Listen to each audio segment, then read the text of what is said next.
হিন্দু ধর্মের প্রধান তীর্থস্থানগুলি ভৌগোলিকভাবে ভারতে বৃন্দাবন, গয়া, কাশী, মথুরা, হরিদ্বার, ঋষিকেশ বা জগন্নাথ ধাম। অন্যত্র যে তীর্থস্থানগুলি আছে সেগুলো হয় বিলুপ্ত, নয় দখলকৃত বা দুর্গম।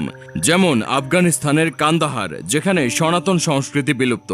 পাকিস্তানের অনেক মন্দির যেগুলো মিটশপ বা রেসিডেন্সিতে কনভার্টেড, কিংবা পাকিস্তানের হিংলাজ মাতা মন্দির, কিংবা চীন তিব্বতের মানস সরোবর, যা অনেক বেশি দুর্গম। থাকার মধ্যে যা আছে তা ওই ভারতেই। একজন ধর্মপ্রাণ মুসলমানের মধ্যে যেমন জীবনে একবার অন্তত হজযাত্রায় যাওয়ার একান্ত ইচ্ছা পোষণ করেন, তেমনি একজন হিন্দু তার জীবনে একবার হলেও বৃন্দাবন ধাম কিংবা জগন্নাথপুরী কিংবা রাম মন্দিরে যাওয়ার স্বপ্ন দেখে। ধর্মীয় অনুভূতির দরুন হিন্দু ধর্মীয় এই সকল স্থানের প্রতি হিন্দুদের আত্মিক টান থাকবে, এটাই স্বাভাবিক এবং স্বতঃস্ফূর্ত।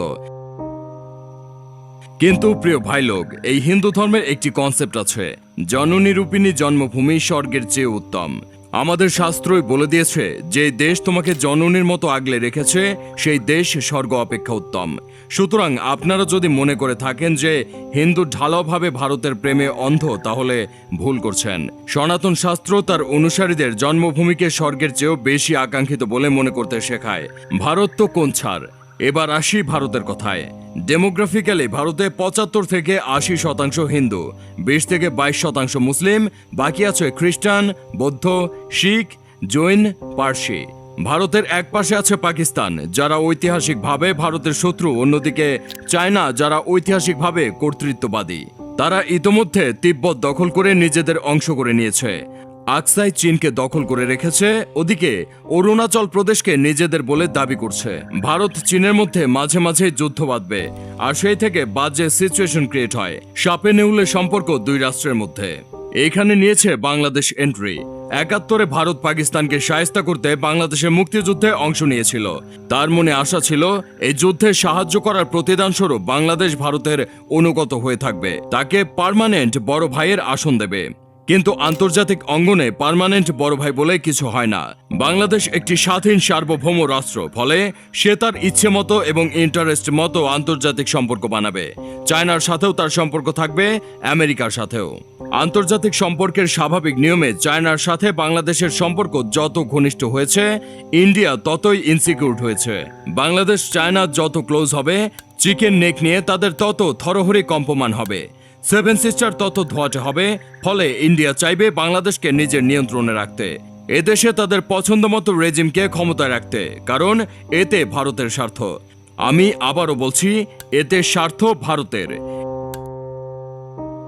ইন্ডিয়ান হিন্দু এখানে মুখ্য না, ইন্ডিয়ান মুসলমান এখানে মুখ্য না, ইন্ডিয়ান খ্রিস্টান বা শিখ এখানে মুখ্য না। এখানে একমাত্র মুখ্য ইন্ডিয়া নামক রাষ্ট্রটি।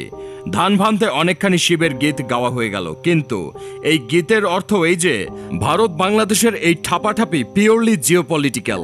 এখানে ধর্মের অবস্থান খুবই নগণ্য। তো ভাই লোক, হিন্দু হিসেবে বৃন্দাবন ধাম বা জগন্নাথপুরী আমার পেয়ারের জায়গা, ভারত নামক দেশটি না। আমি জীবনে কোনোদিন ভারতে যাইনি, তবে যাওয়ার ইচ্ছা আছে। সেটা ভারতের প্রতি প্রেম নয়, সেটা আমার বৃন্দাবন ধামের প্রতি প্রেম। যে বৃন্দাবন ধামে শ্রীকৃষ্ণ তার বাঁশির সুরে জগৎকে মুগ্ধ করেছে, সেই বৃন্দাবন ধামের প্রতি আমার প্রেম। ভাই লোক, আমি একজন ধর্মীয় উদ্বাস্ত। ধর্মীয় উদ্বাস্ত কি জিনিস বুঝলে তো ভালো, না বুঝলে ইনবক্সে নক দিন, নইলে অন্য কোনো দিন ডিটেলসে বলবো। তো যা বলতেছেন, ভারত বাংলাদেশের ঠাপাঠাপিতে হিন্দুদের আনবেন না। নিজের ভাতার ভাত দিলে কেউ অন্যের ভাতারের দিকে চায় না। বৈষম্য বিরোধী ছাত্র আন্দোলনে ছাত্ররা কেউ কিন্তু মন থেকে নিজেকে রাজাকার ট্যাগে ভূষিত করে নাই। ওটা স্বৈরাচারী হাসিনার কদর্য সম্বোধনের মেরুকৃত রূপ। ঠিক তেমনি আমিও নিজেকে ভারত ভক্ত মনে করার কোনো কারণ দেখি না, যদি না বারবার আমাকে এমন কদর্য আক্রমণে না বিধেন। প্রেম করার হাউস থাকলে আমার প্রেমিকা এই বাংলাদেশেই, ভারতে নয়।